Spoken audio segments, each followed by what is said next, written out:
William Sbraya de l'Université Toulouse 3 va vous présenter veille en temps réel et partage d'informations au sein de la communauté scientifique de l'Observatoire Midi-Pyrénées. Oui, bonjour. Donc j'ai encore complexifié le titre parce que je le trouvais trop court. Donc j'ai rajouté agrégation de contenu en plus. Voilà.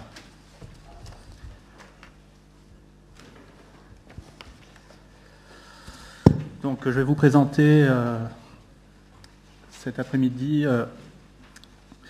mon intervention va être consacrée à l'utilisation de NetVibes au sein de ma communauté scientifique, à savoir l'Observatoire Midi-Pyrénées. Pour rappel, NetVibes est un outil du Web 2.0. Il permet de faire de l'agrégation de contenu. Il permet aussi de faire de la veille en temps réel via les flux RSS. Et il permet aussi de partager de l'information. Ce qui est intéressant aussi avec NetVibes, c'est qu'il a une dimension sociale. On peut faire un profil, on peut surveiller les tableaux de bord des autres personnes qui ont fait des NetVibes. Et il intègre en widget. Donc les widgets, c'est les petits applicatifs web qu'on met dans les onglets de NetVibes. Il permet d'intégrer la plupart des réseaux sociaux. Alors la question c'est pourquoi NetVibes? NetVibes semblait pouvoir répondre à deux problématiques qu'on s'était posées.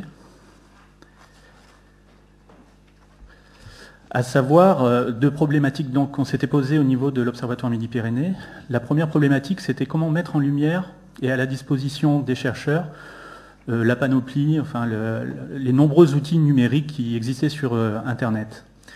La deuxième problématique, c'était une problématique qui revenait très souvent dans la bouche des chercheurs, à savoir, je veux avoir un système de veille, mais je n'y connais rien, je veux qu'il soit simple et qu'il gère l'ensemble de mes alertes en IST. Bon, on a fait des tests et on a choisi NetVibes. Donc là, ça va être l'occasion de dresser un premier bilan de cette utilisation de NetVibes. On y travaille depuis 2 ans dessus. NetVibes, c'est aussi l'occasion d'avoir une petite réflexion sur notre métier, réflexion par rapport au numérique, réflexion aussi par rapport au travail collaboratif qu'on peut avoir avec les chercheurs, qu'est-ce que concrètement on peut leur apporter. En toile de fond, il y a la science 2.0, voilà, un terme un peu difficile. Quelle place on a par rapport à l'émergence de cette science 2.0. Donc je vais essayer de répondre à l'ensemble de ces questions et vous montrer dans la pratique comment on peut utiliser NetVibes. Je vais faire les petites présentations. Je viens de l'Observatoire Midi-Pyrénées, donc c'est à Toulouse. C'est une structure fédérative de 8 laboratoires dans les domaines des sciences de la planète, de l'univers et de l'environnement. Environ 1000 personnes. Et le public cible, on va employer des termes un peu marketing, le public cible, ce sont les chercheurs et les doctorants, environ 600 personnes.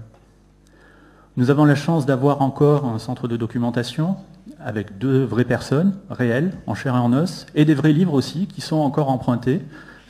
Oui, je sais, on fait du neuf. Et on a aussi des services documentaires traditionnels, fourniture de documents, mais aussi de la formation aux outils, et des choses qui font parfois sourire, parfois un peu pleurer, les indicateurs bibliométriques, on s'en occupe un peu. On fait aussi de la gestion de publi, j'en passe et des meilleurs. Notre public, il est tout sauf captif. Là encore, j'emploie des termes de marketing, mais c'est à bon escient. Il est tout sauf captif, on peut dire même qu'il est assez autonome. C'est normal parce qu'en IST, toutes les bases sont numériques depuis très longtemps, elles sont finalement assez accessibles, et a priori, ils n'ont pas toujours besoin de nous. Toutefois, quand on a fait une enquête en 2009, une enquête qui a touché à peu près 86 personnes, on s'est rendu compte, sur une enquête sur les pratiques et les besoins documentaires, on s'est rendu compte que nos chercheurs, ils avaient un besoin qu'ils n'avaient pas encore résolu, à savoir la veille. Ils voulaient mettre en place une veille automatique dans leur domaine de recherche, et plus particulièrement sur les périodiques électroniques, les bases de données et les sites éditeurs en général. L'enquête détaillait réellement les besoins des chercheurs. Ils voulaient surtout avoir un outil très simple d'utilisation qui ne vienne pas encombrer leur boîte mail, parce qu'ils recevaient déjà suffisamment de messages, donc ça suffisait, et un outil ergonomique avec lequel on pouvait partager de l'information avec ses collègues. On a eu aussi une intuition. Bon, quand on est professionnel de la documentation, c'est une intuition qui a été partagée par à peu près tous les professionnels de la documentation durant cette période, à savoir 2009. Internet est un territoire riche en outils numériques pour le chercheur. Le problème, c'est que bien souvent, il n'a pas conscience que ces outils existent et que il faut finalement leur fournir une carte pour se repérer. Voilà une petite slide des différents outils Science 2.0 qu'on peut retrouver sur Internet. Donc là, j'ai fait une petite marguerite avec les différentes activités d'un chercheur. Et à côté, on peut retrouver les outils Web 2.0. Donc par exemple, quand un chercheur veut rédiger en collaboration, il peut utiliser Framapad. On a vu SlideShare.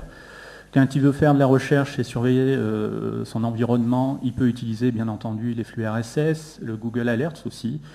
Il peut utiliser Cirrus, qui est un moteur de recherche en IST. Il peut utiliser NetVibes, évidemment. NetVibes aussi peut servir à gérer l'ensemble de ses veilles. Je ne vais pas revenir sur Zotero Mendeley, ça a été très bien expliqué tout à l'heure. Ce qui est très intéressant actuellement au niveau du numérique, c'est au niveau de la communication et de la médiatisation de la science. Pendant très longtemps, la science était un peu un bastion un peu clos, on va dire. Et donc, avec les blogs scientifiques, on peut toucher un autre public. On peut dire que la science s'ouvre un peu vers la société civile. Il y a d'autres outils, le Researcher ID, on en a parlé tout à l'heure. À mon avis, c'est un outil qui est quand même très intéressant, qui permet de faire de la page personnelle, de voir les collaborations qu'on a en temps réel. Je pense que c'est vraiment un outil très intéressant. Et en plus, il est d'autant plus intéressant que généralement, on le paye. On paye cet outil, donc autant bien l'utiliser. Par rapport à l'évaluation donc, et la bibliométrie, le Google Scholar Citation, avec les limites qui ont été dites tout à l'heure, les taux de citation sont très élevés, donc si vous recherchez à avoir des taux de citation très importants, vous prenez les chiffres du Google Scholar, et puis vous les divisez par 2, vous avez à peu près le chiffre du Web of Science. Voilà. Après, vous avez d'autres solutions, il y a le harzing.com, enfin bon, il y a tout plein d'autres outils qui permettent l'évaluation, le webmetric aussi. Donc je fais dans l'humour, on a eu une idée révolutionnaire, qui est tout sauf révolutionnaire finalement. On s'est dit, avec tous ces outils-là, on va essayer de proposer une collection organisée d'outils et de contenus numériques. L'idée, c'était de faire un service de référence d'outils numériques. Donc je dis que c'est une idée révolutionnaire, c'est absolument pas révolutionnaire. Les bibliothèques font ça depuis des années, c'est simplement le terrain de chasse qui a changé. Là, c'est Internet. On est dans le monde virtuel. Alors le problème, là aussi, il fallait trouver un outil révolutionnaire qui puisse répondre à notre problématique. À savoir, il fallait qu'il soit gratuit et qu'il soit facile d'utilisation pour les documentalistes et facile à utiliser pour la communauté de l'Observatoire Midi-Pyrénées. Bon, c'est pas une surprise, on a choisi NetVibes. Alors pourquoi on a choisi NetVibes ? NetVibes est à la fois un agrégateur de contenu, il peut gérer différents contenus, on peut mettre des outils, on peut mettre des PDF quand ils sont sur Internet, mais c'est aussi un agrégateur de services, parce qu'il permet de faire plusieurs choses. Il permet de mettre en place des veilles, il permet de partager de l'information, il permet d'organiser, de gérer. Donc on s'est dit que c'était un peu notre couteau suisse. Voilà la retranscription donc, de ce que j'ai pu vous dire en NetVibes. Je ne sais pas si c'est très visible. On a fait des onglets. Ces onglets correspondent à des activités. Il reprend un peu la marguerite que je vous ai présentée tout à l'heure. Donc là, on s'intéresse, j'ai mis en rouge, entouré en rouge, l'onglet blog et réseau.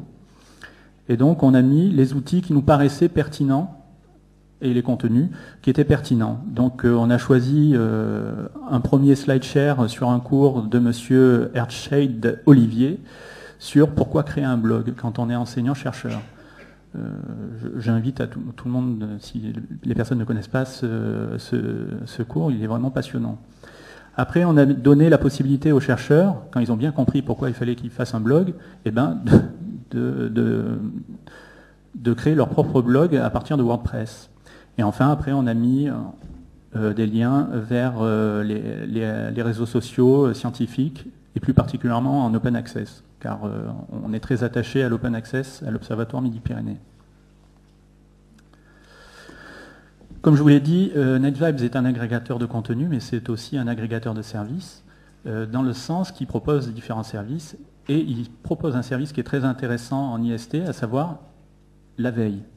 On peut mettre en place des veilles en temps réel sur des nouveautés éditoriales, en particulier les monographies. C'était une demande surtout des enseignants-chercheurs qui n'avaient pas le temps d'aller sur les sites éditeurs pour voir s'il y avait des nouveautés livres. Donc on a mis en place un NetVibes pour chercher les nouveautés éditoriales. Donc voici le workflow qu'on a fait. D'abord, on a recensé les éditeurs scientifiques les plus achetés sur 5 ans. Il y a souvent des surprises. On croit qu'on achète beaucoup. Moi, je croyais qu'on achetait que du Elsevier et finalement, on n'en achetait pas du tout. Donc, c'est la surprise. On a retrouvé une liste d'éditeurs scientifiques. On est allé capter les flux RSS, on les a intégrés au NetVibes. On a organisé notre NetVibes par discipline. Et puis après, on a intégré ce NetVibes sur notre site internet de l'Observatoire Midi-Pyrénées. Et on a communiqué par mailing. Et on a essayé de communiquer au bon moment, à savoir quand on faisait les demandes de suggestions d'achat. Le résultat a été que, ce qui était assez surprenant, avant on nous demandait d'acheter que des vieilleries, et là, bizarrement, en 2 ans, on a acheté beaucoup de nouveautés. C'est-à-dire qu'il y a eu un petit impact. De toute façon, tout ce que nous faisons là est très modeste, évidemment, mais ça a eu un petit impact sur la communauté, et les gens, les enseignants-chercheurs qui n'ont pas toujours du temps à consacrer à ça, se sont un peu remobilisés et ont réinvesti en fait le centre de documentation. Donc vous voyez, le NetVibes sert aussi pour nous, c'est notre premier outil finalement de communication. Voilà donc la retranscription de ce que je viens de vous dire. On est sur le NetVibes documentation OMP 2.0.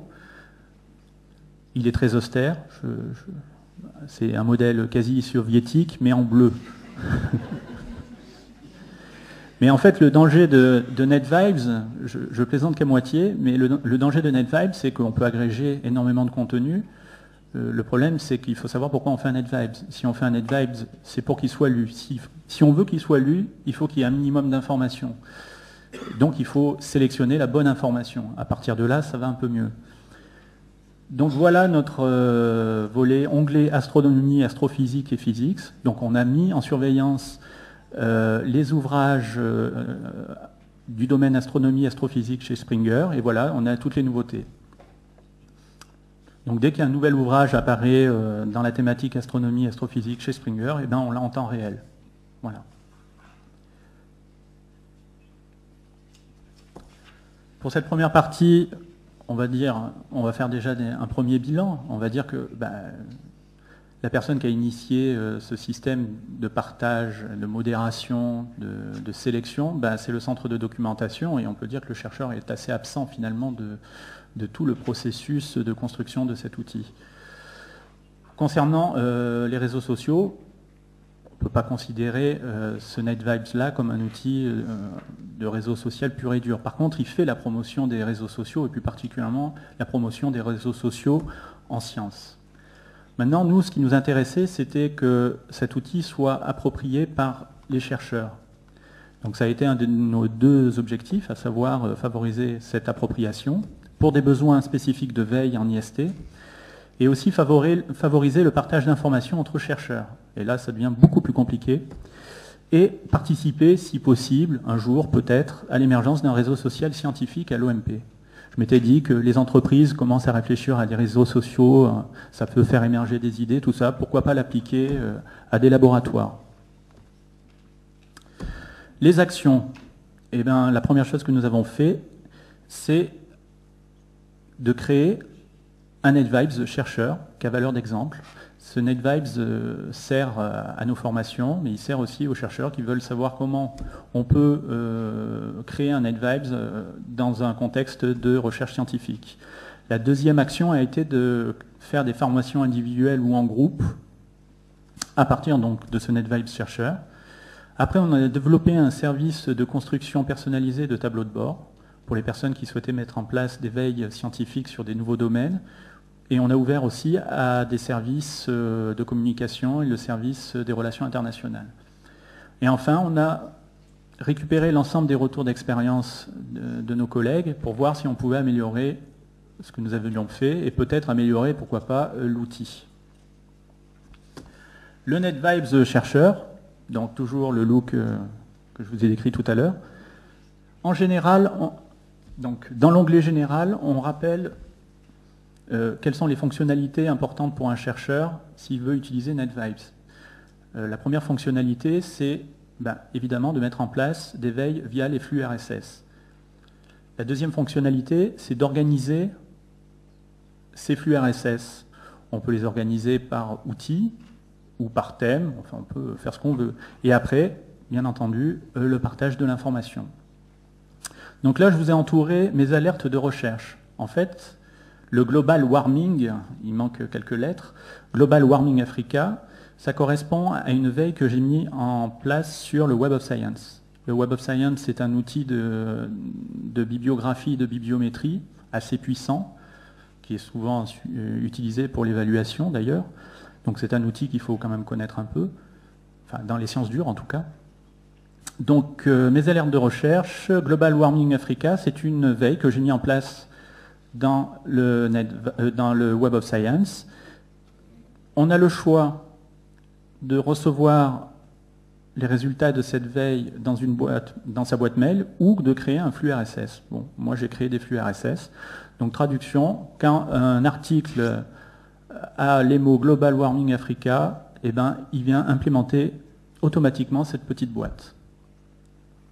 Voilà l'intérêt de cet outil. On peut faire la même chose avec mes revues, c'est-à-dire qu'avec le Web of Science, on a déterminé les revues qu'il fallait surveiller. Après, on n'a plus qu'à aller chercher les flux RSS de la revue et on alerter en temps réel des nouveautés. Si on recherche des sous-sous, on peut faire aussi des recherches sur les appels à projets. Donc il y a Cordis, enfin Eurosphère, les partenariats privés. En fait, généralement, on est au courant de ces informations après une cascade hiérarchique très longue, donc le directeur qui forward au responsable d'une équipe, qui forward aux collègues. Et là, en fait, vous avez la possibilité d'avoir l'information en temps réel. Dès qu'elle est sur le site, vous avez l'information. L'action de la formation individuelle ou en groupe. Donc le plan de la formation, il est très simple. On ne veut pas dégoûter nos usagers, donc on va sur le basique. D'abord, on part du NetVibes chercheur, que je viens de vous présenter. Et après, on découvre l'univers NetVibes, à savoir l'articulation entre tableau de bord, dashboard, les onglets, et à l'intérieur des onglets, les petits applicatifs web qu'on appelle widgets. Donc, ça paraît tout bête, mais c'est à ce moment-là où on se rend compte qu'il y a une petite fracture numérique entre les classes d'âge. C'est-à-dire que pour certaines personnes, ça va être évident, et pour d'autres, il faut y revenir un peu dessus. Après, on paramètre et on organise sa page. C'est l'occasion aussi, là, de s'approprier physiquement l'outil. Et organiser sa page, c'est finalement aussi revenir sur la méthodologie de veille. Parce que, généralement, on se lance tambour battant dans une veille, et puis on oublie un peu toutes les étapes. Donc là, organiser sa page en différents onglets, c'est une façon de revenir sur le processus de veille. D'abord, les mots-clés, après, on fait le sourcing, après, on sélectionne les articles les plus intéressants et après, on les intègre à un outil de gestion de références bibliographiques. Et là, on est à peu près pas trop mal. Après, on fait concrètement donc, des exercices de captation de flux RSS sur des bases de données scientifiques, sur des périodiques électroniques, sur des revues et sur des sites institutionnels. Et enfin, la dernière partie est consacrée au partage des informations. On peut partager l'information en partageant un onglet, des widgets, mais aussi on peut créer en fait des tableaux de bord pour plusieurs personnes, pour une équipe. On a développé donc un service, un nouveau service lié à la construction de tableaux personnalisés. Donc là, c'est un exemple de veille thématique pour 2 chercheurs. En fait, c'est une mini-équipe, un duo de chercheurs, le chercheur et son doctorant, qui travaillaient sur une nouvelle thématique qu'ils ne connaissaient pas, à savoir interaction satellite et plasma ambiant. Et là, nous avons dû donc déterminer via le Web of Science les revues qu'il fallait surveiller prioritairement, les auteurs qu'il fallait surveiller prioritairement. Et après, nous avons donc mis des flux RSS des flux RSS sur les revues, donc là on voit absolument rien. Je peux les certifier, ce sont vraiment des flux RSS que vous voyez. Voilà. Je suis désolé, l'image est vraiment pas bonne. Donc à l'intérieur des petites boîtes, donc on a des flux RSS. Ce qui est intéressant avec NetVibes, c'est quand on clique sur le flux RSS, on a quelques informations supplémentaires, voire parfois le résumé, ce qui nous permet de mettre en place directement l'analyse. Et à partir de l'analyse, on peut sélectionner les articles qu'on veut conserver ou non dans sa bibliothèque virtuelle. En l'occurrence, là, moi, j'ai choisi Zotero. Donc, ce qui est intéressant avec cet outil, c'est qu'on fait sa veille, on peut faire l'analyse et on peut intégrer directement le fruit de sa veille, après analyse, dans un outil de gestion de références bibliographiques. Autre tableau de bord personnalisé, là c'est pour le service de communication et c'est dans le cadre d'un panorama de presse. Donc on a utilisé le NetVibes pour faire un panorama de presse, tout simplement. Donc dans le premier onglet, un plan d'action. Alors pourquoi faire un plan d'action? C'est que tout simplement, je ne l'ai pas construit pour moi, ce tableau, mais je l'ai construit pour le service communication. Et il faut qu'il soit après autonome. Et donc c'est bien de rappeler un peu les mots-clés, les outils qui sont utilisés. Et bon, si on va plus loin, la méthodologie qui a été mise en œuvre. Dans la deuxième slide, j'ai entouré veille moteur de recherche. Et ça correspond donc au flux RSS qu'on a capté à partir de Google Actualité et Google Recherche dans les blogs. Quand un article est vraiment pertinent par rapport à notre besoin, à savoir le besoin c'était de faire un panorama de presse sur le rover Curiosity, mais toujours avec les mots Observatoire Midi-Pyrénées, parce qu'on n'allait pas récupérer tout ce qui avait été publié dans le monde, je pense que je ne serai pas ici cet après-midi, je serai encore en train de compiler des articles, mais vu que l'OMP a participé à la périphérie, donc on a eu quelques articles quand même. Et donc, en fait, ce qui est très intéressant, c'est qu'on peut copier le flux RSS, l'intégrer à Word, tout simplement, un document Word, et après on clique, à partir du document Word, on peut accéder au document. Ce qui est encore plus intéressant, il y a des widgets, des outils Internet qui permettent de transformer un flux RSS en PDF, automatiquement. Donc, en fait, un panorama de presse est très rapide. On peut faire un panorama de presse physique à partir de flux RSS. Donc, bon, c'est quand même très intéressant. Le retour d'expérience, les points forts, donc c'est pas de nous, hein, c'est de nos collègues chercheurs. L'interface est agréable, la personnalisation est possible, et ce qui est vraiment le plus de cet outil, c'est finalement l'interaction avec les outils. On peut faire sa veille et on peut intégrer un outil de gestion de références bibliographiques. Les points faibles, et je vais être honnête avec vous, ils sont nombreux. Il n'y a pas de fonctionnalité de stockage. C'est-à-dire qu'on ne peut pas stocker des documents Word, on ne peut pas stocker du PDF, sauf si ce PDF se trouve sur un serveur Internet. Sur Internet.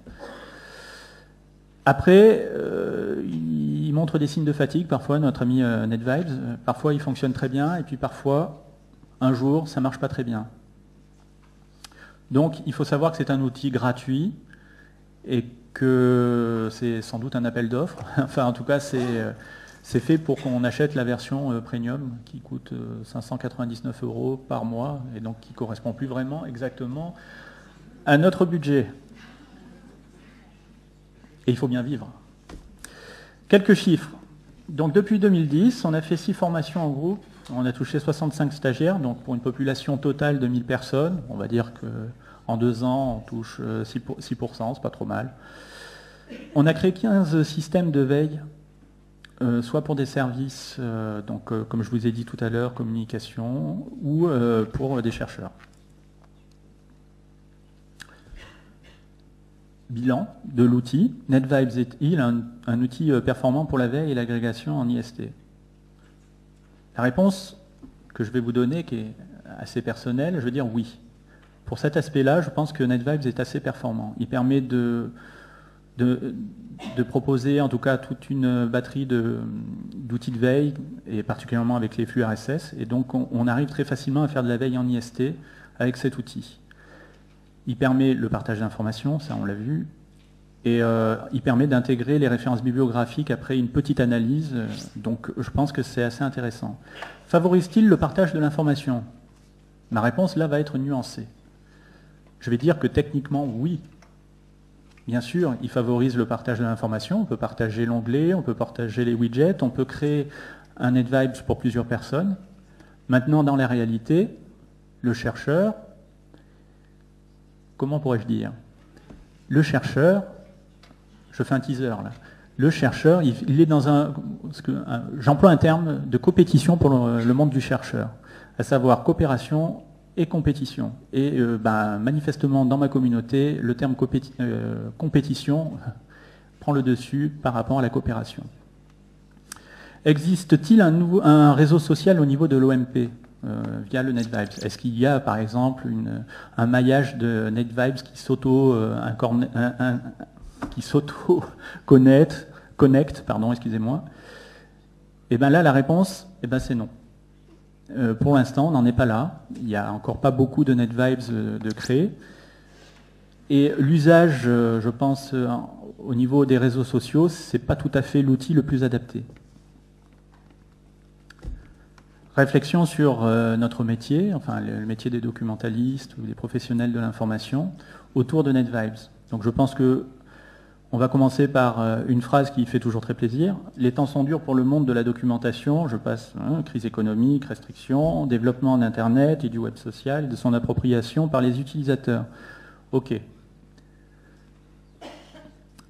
Pourtant, le web social, il est très utilisé par les bibliothèques.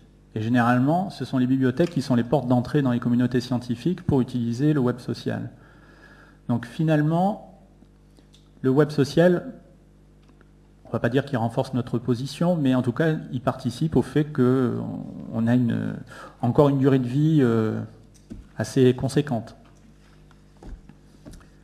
Alors, je précise, pour l'image que j'ai volée sur Internet, gratuite, et c'est pour ça que j'ai une superbe image, ce sont des requins marteaux, mais ça n'a aucun lien avec le monde de la recherche et des documentalistes. Je reviendrai après sur cette slide.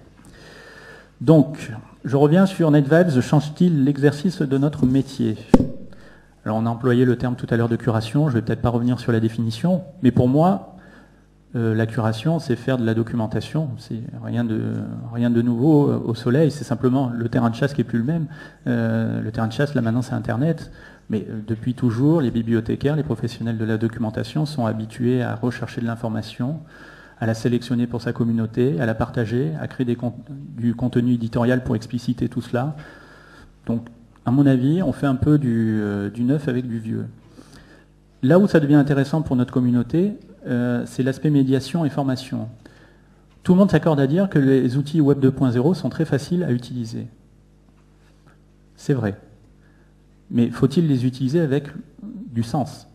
C'est-à-dire qu'il faut savoir les utiliser, d'accord, techniquement, c'est une chose, mais il faut qu'ils soient utiles à notre communauté. Et là, ça devient un peu plus compliqué.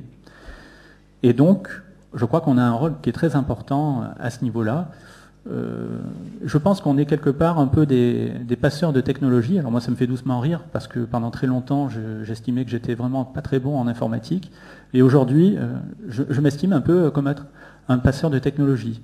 J'apporte des solutions plus ou moins clés en main à ma communauté scientifique.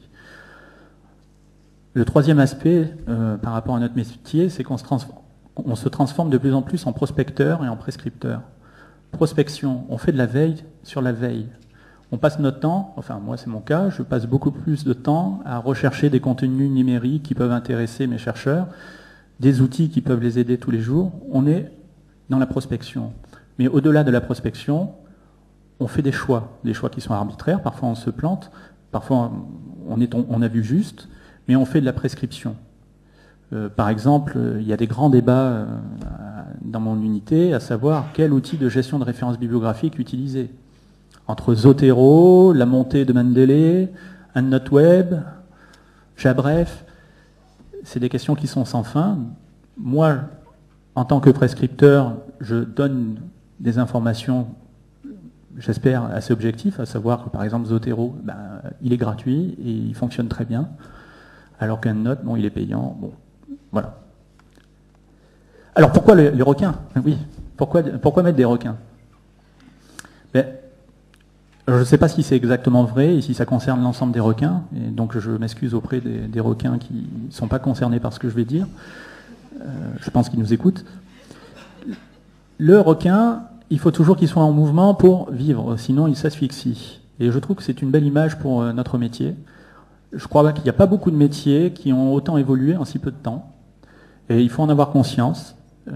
Nous, en tant que professionnels, nos collègues chercheurs aussi, il faut qu'ils en aient conscience, nos dirigeants, nos responsables, nos directeurs. Et on est un peu contraint finalement à cette course folle du numérique. Pour moi, le numérique, c'est la révolution permanente, sans arrêt. Il y a tout plein d'outils plus géniaux les uns que les autres qui apparaissent chaque jour. Scopic, par exemple, je vais peut-être abandonner NetVibes, je vais utiliser Scopic pour faire mes revues de presse, ça me paraîtrait encore mieux. Donc vous voyez, on est constamment bombardé par des nouveaux outils, des nouveaux contenus. Et on doit faire des choix. Et si possible, des choix intelligents qui renforcent notre position au sein de notre structure d'accueil. Là encore, la slide, l'image est gratuite, hein, donc elle vaut ce qu'elle vaut. L'idée, c'est je pense qu'il faut continuer à... Je vais tourner ça différemment. Je veux dire que le Web 2.0 nous rappelle une chose, qu'il faut relier pour donner du sens. Relier les gens, relier les outils, et c'est comme ça qu'on arrive à des résultats un peu plus pertinents. Ben, je pense que là encore, NetVibes nous rappelle qu'il faut travailler ensemble, nous, les documentalistes, les chercheurs, les responsables d'unité, parce qu'on est rentré dans une nouvelle science, la science 2.0, et cette science est formidable, elle est pleine de promesses, avec l'open access, l'open data, une science qui enfin s'ouvre vers la société civile, et je pense qu'on a une part importante là-dedans, et donc je pense qu'il faut qu'on soit fiers de notre travail et qu'on continue. Voilà. Merci de votre attention.